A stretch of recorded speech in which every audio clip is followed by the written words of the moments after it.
And you can talk to these guys, and if you know what you're talking about, you're not talking to an idiot, and you're only talking to one. And so it depends on who you can make your conversation with. But really, there's nothing to learn how to succeed in business like going on sales calls one after another, after another, after another, after another, and that's what makes you win. I mean, Steve Jobs. Just embrace the discomfort. You just do it. And so most of what I hear from young men is, I want to make money in something that I can learn all by myself. That's hard. And you can't.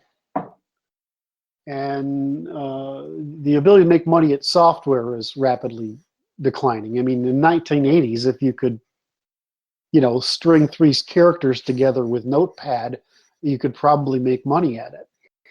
That was probably true all the way up into the mid 2000s. But, with the internationalization of the programming trade, IT's become a butt crack profession, and so is programming going to be. Okay. Or at least it's going to be more like the architectural, it's going to be more like the construction industry where, sure, there are architects that do things with CAD systems and they design things on paper and whatever, but realistically, most construction is done by, it works its way down to the bottom where the guys at the bottom are ex-cons, and everybody in the middle is some degree of tradesman. And I see that's the hierarchy that software is going to be in, or is currently going. I mean, I was not novel. That's something that Nick Carr came out with back in the 2000s. Could you go over once more what you were saying? You talk to young males and they don't do what? Like, what is it that they're missing? We're young. We don't go to school anymore and live in a world where we're largely the member of a sports team. We've been trained and taught into how to be an individual worker and an individual employee, an individual professional, an individual politician. But we're not living in a world where at least a big part of our life is a sports team or a gang or a neighborhood of kids or whatever, who are a bunch of us all a range of ages who are highly socialized. So what's happened, and the reason this is why there's so much suicide and so many antidepressants, is that we're all desocialized. And then we go to school where we're told to sit down and behave ourselves and listen to monotonous stuff, and we're, again, desocialized. I mean, the closest thing to a school, social order to a school, is a prison. So we don't have the right instincts, which you learn largely by playing team sports or, used to be Boy Scouts or, going to church and whatever. Or working as I started working when I was like 9. We don't have all those acts of socialization going on. So the problem is young men are trying to go out and do something alone. They say, what can I do too? Well, I mean, there isn't much you can do as an individual. That's not very useful at all. In business, you don't try to do stuff as an individual.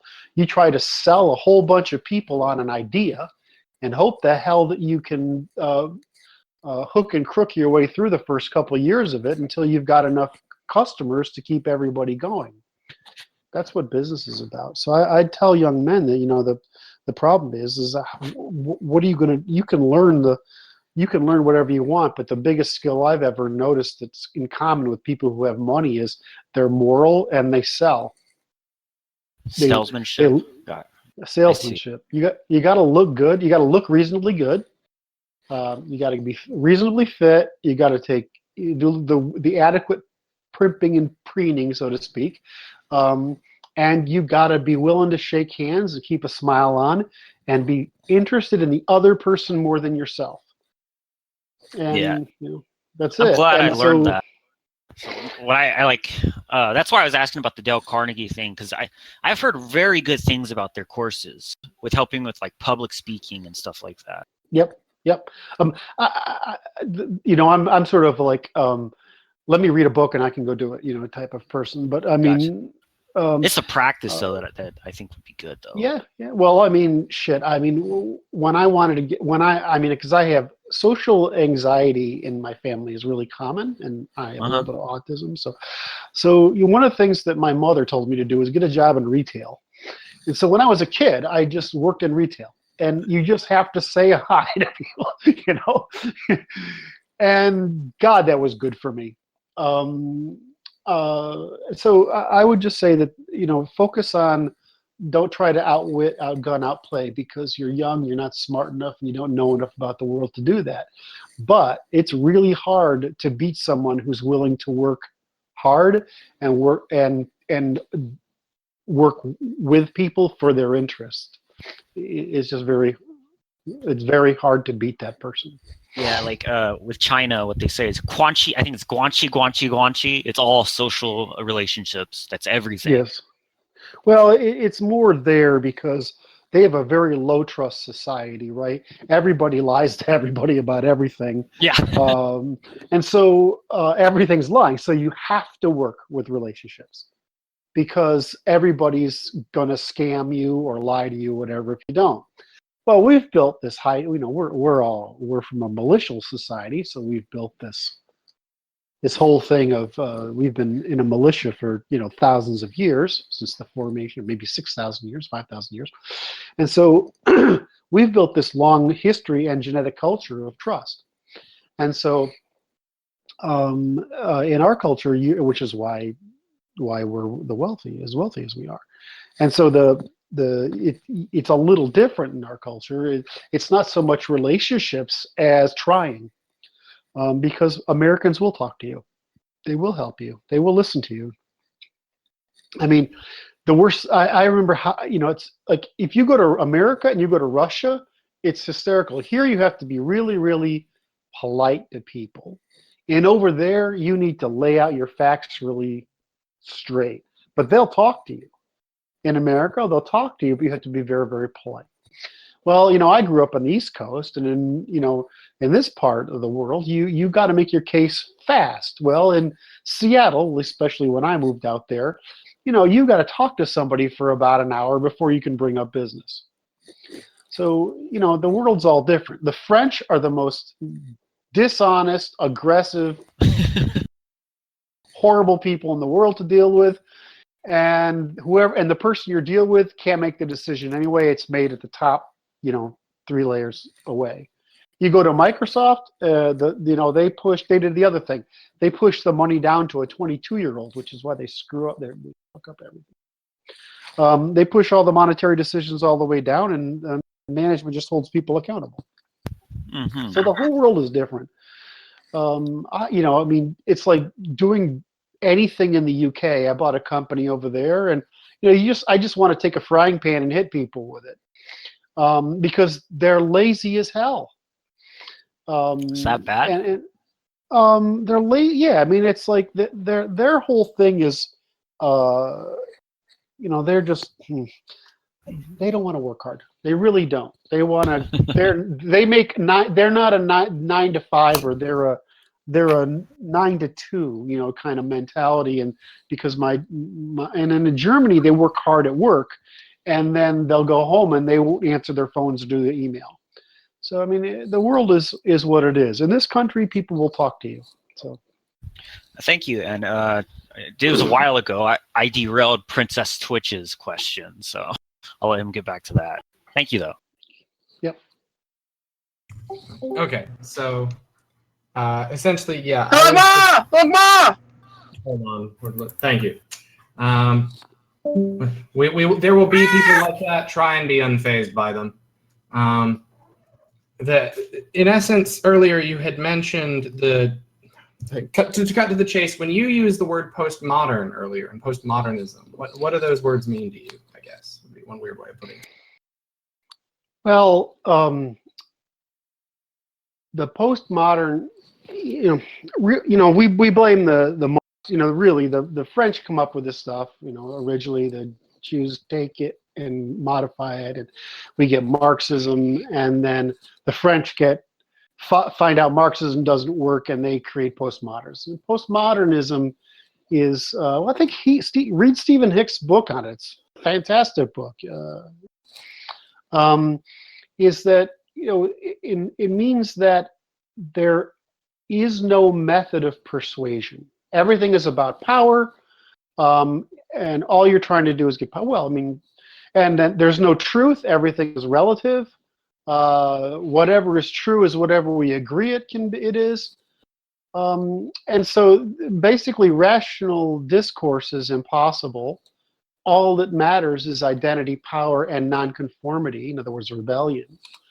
And and if you look at you're asking me a very big question, but I'm trying to touch on the different phases of it.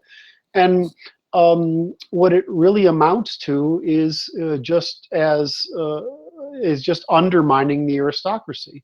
Now, undermining truth and virtue, undermining conformity, undermining paying costs of the commons.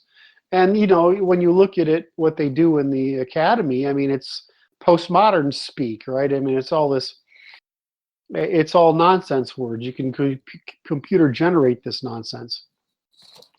So, but really what it is just a means of indoctrinating people into selfishness as a means of rebelling against the order, the order. It's just Marxism made into identity politics. I mean, wasn't Marxism already identity politics? Marxism was class politics. Wasn't that identity? You're going to play a word game, and I'm going to tell you. I mean, so in that's essence, a silly thing to do. In order not to sound out of bad will, I should be forthright in saying that I consider your analysis of postmodernism emphatically wrong. But that said, yeah, I'm not sure basically that on that, like by itself, there's nowhere I can sort of jump into critiquing it that would be seemingly just an argument of semantics. So I shan't. But thank you for responding, because that's, in essence, I wanted to know how you were framing it. I mean, I frame it like everybody else does, I thought. But there's nothing novel about my particular position other than the claims of postmodernism are false, just like the pretense of postmodernism, which is the attempt to say there is no truth. Well, that's actually where I most emphatically, I don't think that there's a distinction that Rorty used, for example, that you have the line, but there are facts and there are truths. The facts are facts, and they go on being facts whether or not we are aware of them. Truths are statements and are therefore subject to whatever difficulties language can have. And that's far from being a relativist, I should think. Well, that's also saying absolutely nothing. Hold on. When you say a fact, what is a fact? A fact, there's only one epistemological method. Free association, hypothesis, theory, law, period. There's only one. All knowledge follows this track. A fact is an hypothesis about an observation. A theory is an hypothesis about causation.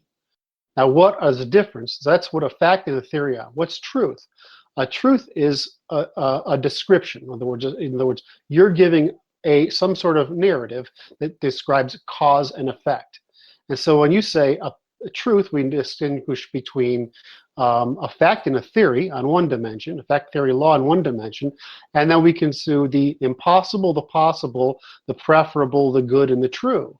Now, a true means it's decidable. In other words, I can decide whether something is true independent of anything else.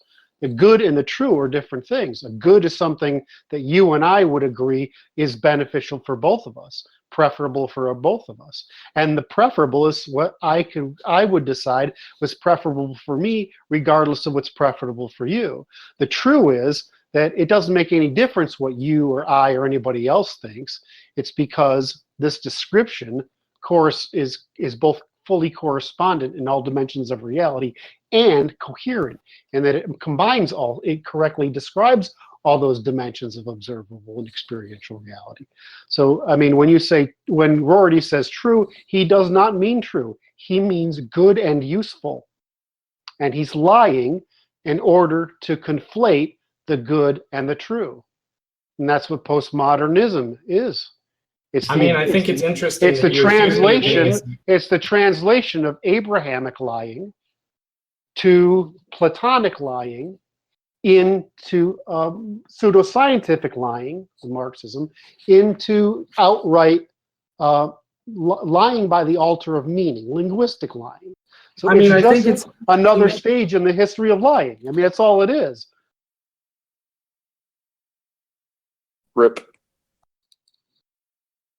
I think it's interesting that you pointed out that the postmodernists argue from semantics, as they often do. And then before you began your argument, you essentially gave me a dictionary of your terms. And then somehow that argument is not inherently semantic. My arguments are not semantic, they're operational. In other words, there's a very big difference between meaning and truth. Now, meaning is what is fairly, it can be arbitrary, it can be whatever. But if I pick up this glass and I move it from A to B, that isn't meaning. There's not a meaning there. It's full expression of reality. Well, if anything I talk about, every argument I make is reducible to a sequence of testable operations in every single dimension of reality. Now, I might distill that down into communication form, which is what we all do. We all use communication as an abbreviation, a set of symbols that reduce the burden of what would, English is already an abusively precise language. But if you start taking the word is out, the verb to be out, and you're no longer able to get away with lie words, pretty much any use of the word to be is a pretense, and you have to speak in fully operational language, and you have to speak in terms that are decidable, not meaningful, but decidable. In other words, doesn't matter what you want it to mean, it can only mean this, then you're stuck with the fact that I'm not arguing semantics, I'm saying is something possible or not. And so this is what I do for a living, is I show how lying's been constructed and how to falsify it. So when I talk in operational language, I'm talking in operational language for a reason. Because those terms I'm using are what they have to mean, unless you're lying.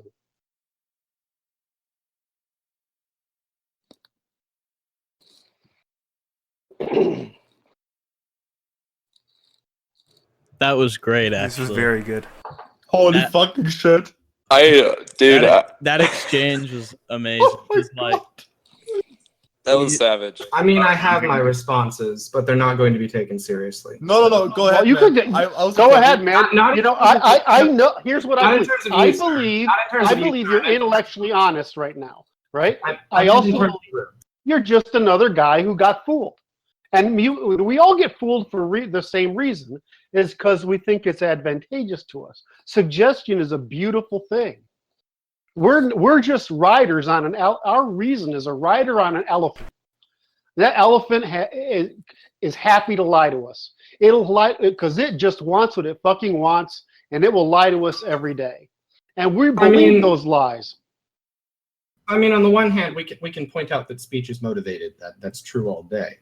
That's as true of you as it is of me. Now, on the other hand, it just seems interesting to me that you're operating as though essentially incompleteness proofs haven't been done. Well, here we go. I bet you I understand what that means, and I bet you don't. So it means that a second-order system of operations that attempts to talk about infinite classes, there are going to be infinitely many propositions such as that they do not terminate in a proof calculus. I'll say that another way. I'll say that any dimension of reality that you can talk about, where we talk logical, in other words, the categorical, which is what we are able to do ourselves, the only property available, categorical, the logical, which is sets and set membership, internal consistency, the empirical, in other words, the correspondent with reality, external consistency, the operational, which means the existential consistency. In other words, you're not playing games of conflating experience with action with observation. And the rational, which means I would make a rational choice as an individual given the incentive available to me. The moral, which is that it's reciprocally rational. In other words, it's a reciprocal uh, decision, and whether it's fully accounted. In other words, have you identified the limits? Have you identified the full, taken full accounting of cause and consequence? And if you have done all those things, then you can describe them synthetically. But in any sequence there, no matter what argument you're trying to make about completeness, whenever you're saying anything about completeness, the problem we have with completeness is completeness within one of those dimensions. So I can only solve a categorical question by appeal to a logical. The logical, I can only solve the logical by appeal to the empirical. I can only solve the empirical by the operational. I can only explain the operational. I can explain the operational, that's physical world, and then I can only explain choice if it's rational and morality if it's reciprocal, and then I have to go through all that stuff and say, am I doing any special pleading? And so when you say something is closed, let's take Gödel's argument. Well, I mean, it's open. This is for a very, very simple. He's doing that for a very, very simple set of of operations, basically addition and subtraction. Now, the reason that knowledge is always open is why we can never say something is provable. In other words, you can't say provable. On the other hand, we can flip it around the other way and take Popper and Kuhn and say, we never try to prove anything. Anybody who's trying to get you to prove something's lying to you by suggestion. You don't prove anything. You see if it survives. So the test is, does my argument survive criticism in all these operations and all these things? And if it does, then I can claim I'm making a truth proposition. But if it doesn't survive all those tests, you can't claim you're making a truth proposition. You can only claim you're making a meaningful one. So we don't prove anything. We construct things that are possible. We don't prove anything. We falsify things to see what survives. We call this fucking guy Darwin. I agree with all of that, actually. I don't think that there is such thing as, I'm with Feyerabend, I don't think there is a scientific method, but the gist of all of that is... There is a scientific method. The scientific method is the use of measurement to falsify in other words, the scientific method is a moral discipline in which each discipline attempts to remove ignorance, error, bias, wishful thinking, suggestion, and deceit from its hypotheses. And you do that by going through every single dimension and testing it. So when the scientists come up with this, you got to realize what the problem for Aristotle and Socrates and Plato was, is that they were trying to criticize the mainstream without getting in trouble. And then you go up into the scientists, and they're also doing the same thing. How do I criticize the status quo without getting in trouble? Well, you're talking about the scientist today. How do I criticize the status quo without getting in trouble? Well, here's where I am today. I'm sitting here. How do I criticize the status quo? Well, I'm willing to get in trouble. So everybody goes through this thing as time. These disciplines have been artificially separated, but there's the whole difference has been: are you either using moral and legal justification, in other words, making excuses, which is what rationalism is, all the way through Kant. Kant especially is an excuse maker, or are you flipping it around and you're saying, I'm going to eliminate everything I can think of until only the good survive, only the possible, the good, the possible, true, and the beautiful survive. Well, so an excuse maker uses justification, and a scientist uses falsification. So that's why we have moral and legal justification, moral, legal, scriptural, and rationalist justification, excuse making, and we have science. Because science doesn't try to make excuses. It tries to say, can I falsify this? If it doesn't, I don't prove a scientific anything. I just say, I can't make this false. An organism doesn't survive because it justifies itself. It survives because it can't. It just has survived.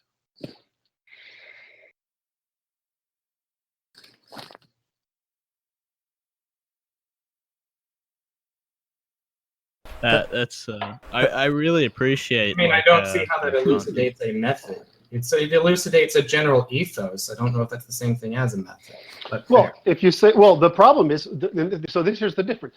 The method is always the same. The measurement is different because we work at different scales. So if we start with, let's say, subatomic physics, the basic problem we have is we can't measure anything, not anymore. We go up to chemistry, then I mean, that's almost become an algorithmic business now. There's the freaking table of, we've got the periodic table, and that's why some people find chemistry boring, because there's no more, everything else is just, everything's done.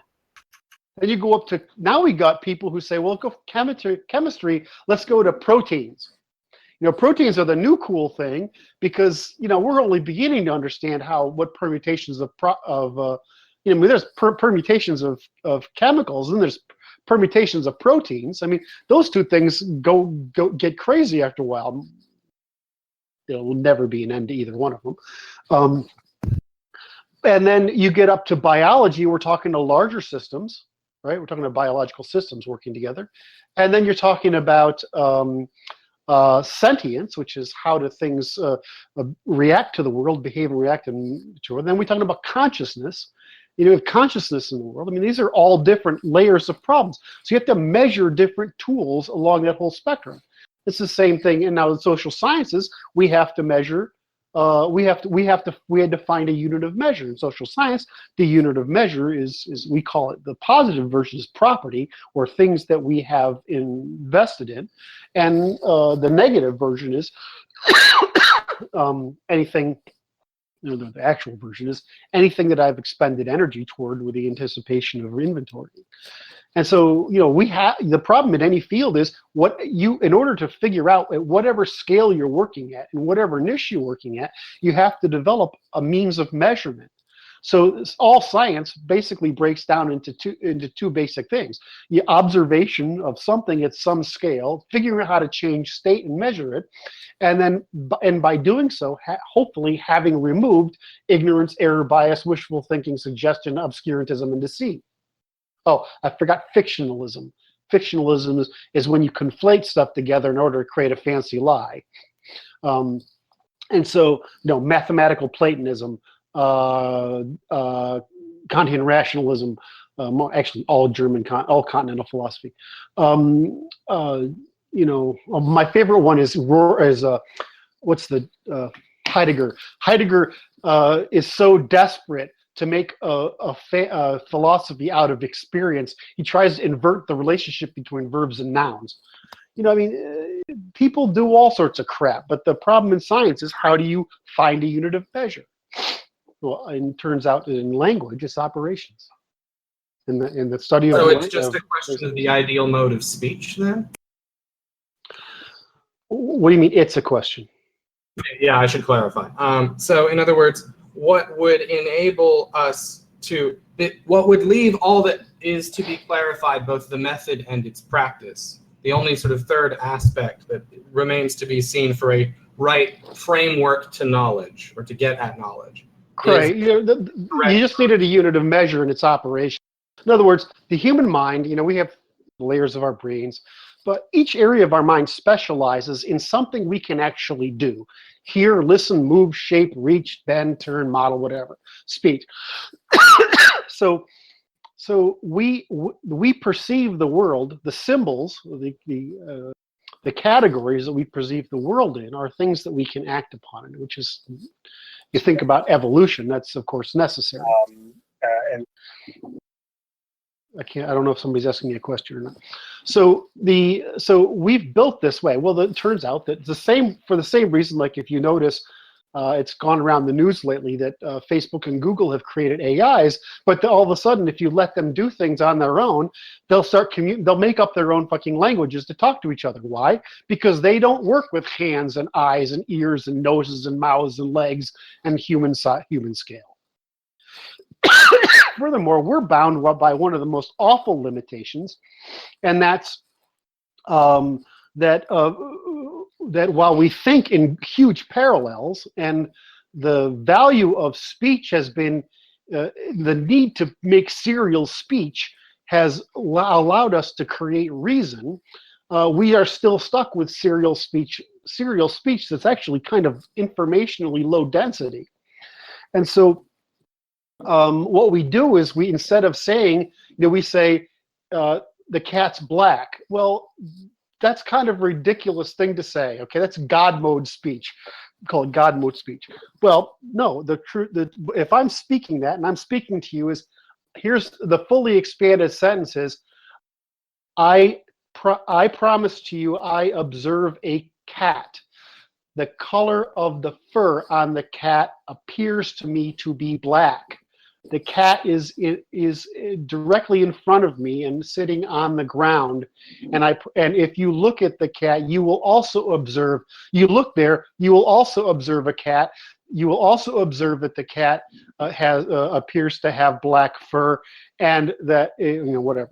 And so so when I said the cat is black, I just condensed all that down, right? Well, that's the problem with our speech. Well, then we are always stuck with a mathematician saying it's the square root of 2. Well, there's no such thing as a square root of 2. You can't calculate it. It's a never-ending, impossible thing. The reason it works in application is there's only so granular how granular you can be with a human action that divides a equilateral triangle into so many pieces. So, in any event, our brains work with certain symbols, and so we are stuck with this problem of having symbols for it and negotiating those symbols. But so if we look at this, we say, well, for the same reason, computers will start making up their own language based on the concepts that it can hold. We can make it on the concepts. We can make our language based entirely on the concepts that we can hold. The concepts that we can hold are actions, because everything that humans can perceive and sense and understand is reducible to an analogy, to perception that constitutes an action. So we can speak truthfully if we speak in actions. It's just incredibly burdensome. Well, there's also a way to say, well, I'll just create a set of terms that are already falsified. In other words, they're already organized into a set of terms that are already, so that we don't have to contractually negotiate on them. And now we have a protocol. And this protocol allows us to speak really, really truthfully to each other. So that's what I've tried to produce, or I think I have produced. I have produced the method of truthful speech. The reason I want this method of truthful speech is so that you and I can't sit here and tell dick and fart jokes and talk about how that our dicks are bigger and this girl is better in bed. It's so that we can write law if somebody can't do shit to us with it, take away our liberty.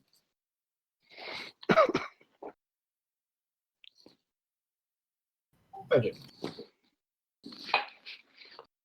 I probably lost you on that one. No, I have to absorb, but you didn't lose it. I just think the project of ideal language has already been done and has come up short, but that's another discussion. Well, you don't make an ideal language. What you do is you make a grammar, and all you need is a grammar. I mean, if the minute you take it's really hard to talk in postmodern deception if you can't use the verb to be. You can't use is, are, was, were. If you get rid of just that word, all of a sudden it becomes nearly impossible. Because you can't just create free associations between things in order to use suggestion to deceive.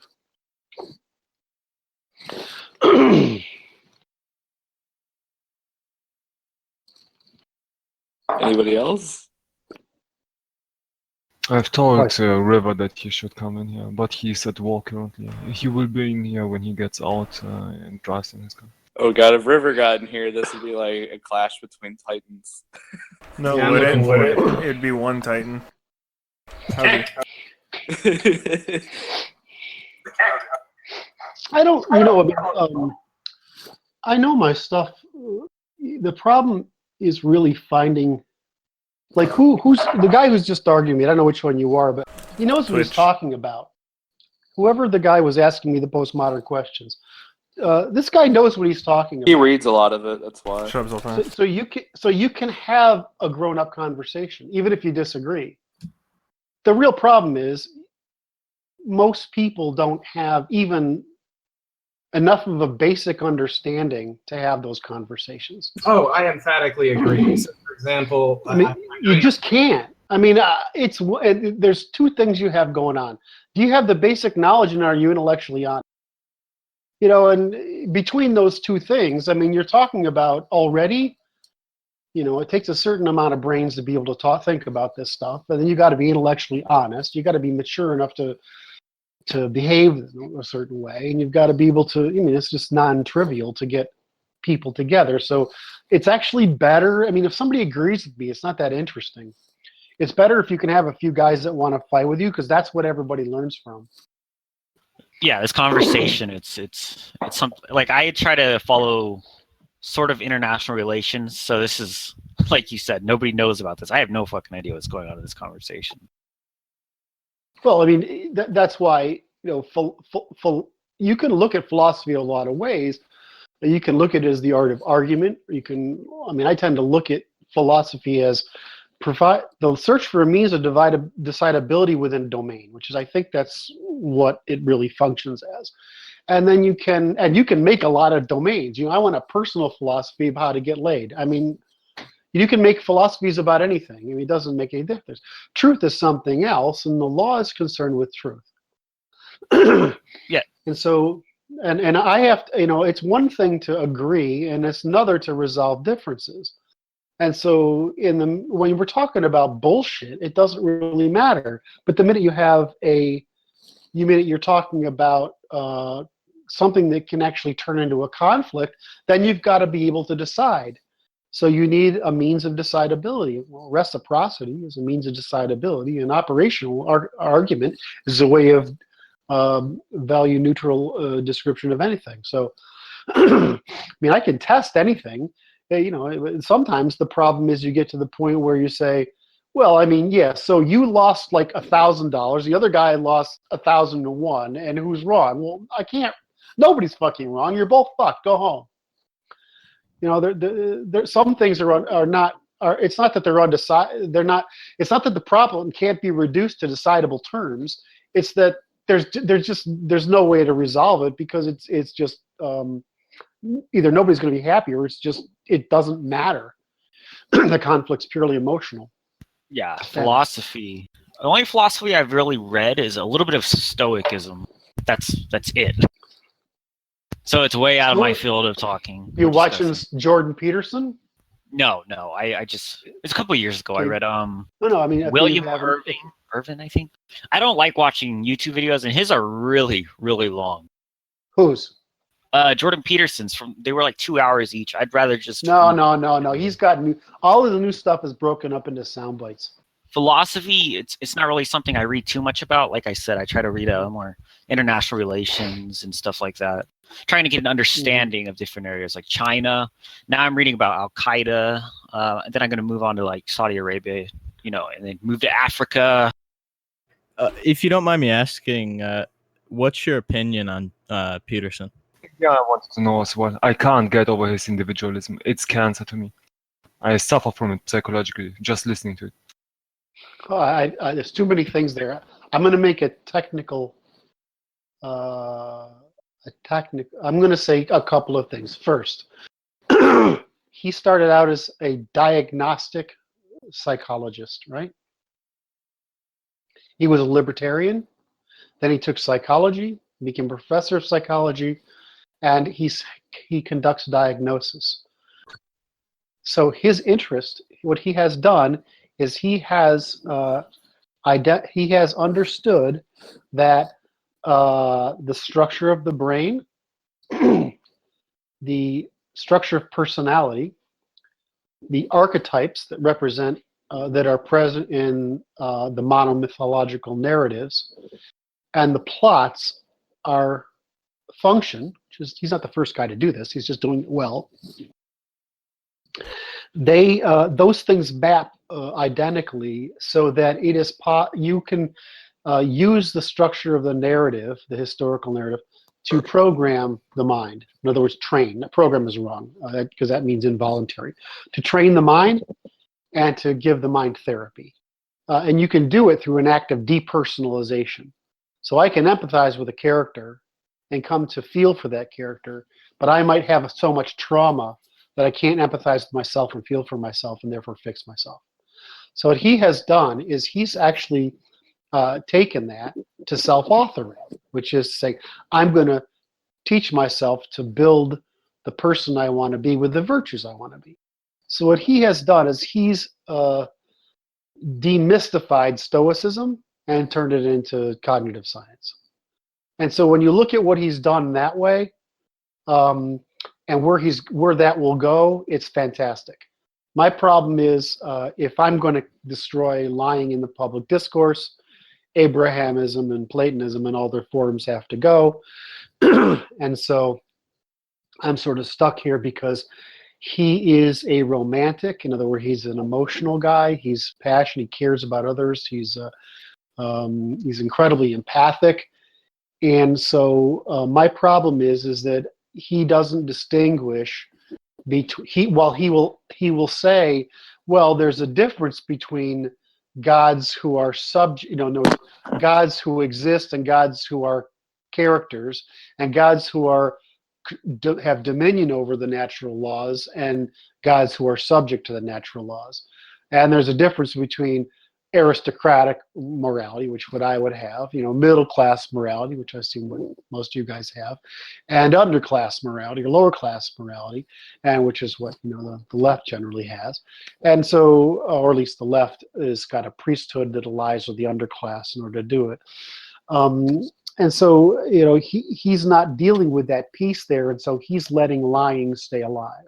So my criticism with him, I think what he's doing is fantastic, and I think that if the movement continues to catch hold, you'll continue to see the restoration of Stoicism, which is the West's original religion. It's a better one than Buddhism. Oh, that's You'll going to be see that nice. restoration, and that I think that if this moves, it'll go forward. And this is what I want to help him with. On the other hand, my problem is, as I said, is that I need to end the 2,500 or more year-old war on Indo-Europeans by the temperate climate people by the use of suggestion by deception to undermine high trust people. And so I've got to get rid of that. And so if I'm going to destroy Marxism, postmodernism, Abrahamism in all its forms, if I'm going to go through and fix all this crap all the way back to Plato, then I don't want the guy that I think is handing out is going to restore our natural religion to us. I don't want him continuing the problem. So one of the better debates would be is we're hoping that next year we can get he and I together, and sometime late next year he and I together and have this conversation. The basic thing is he's making $50,000 a month now, because in donations. So he's gone from being a moderately well-paid professor with $80K a year research budget to a guy that has $50,000 a month to do whatever he wants with. Which, in other words, he's going to be distracted.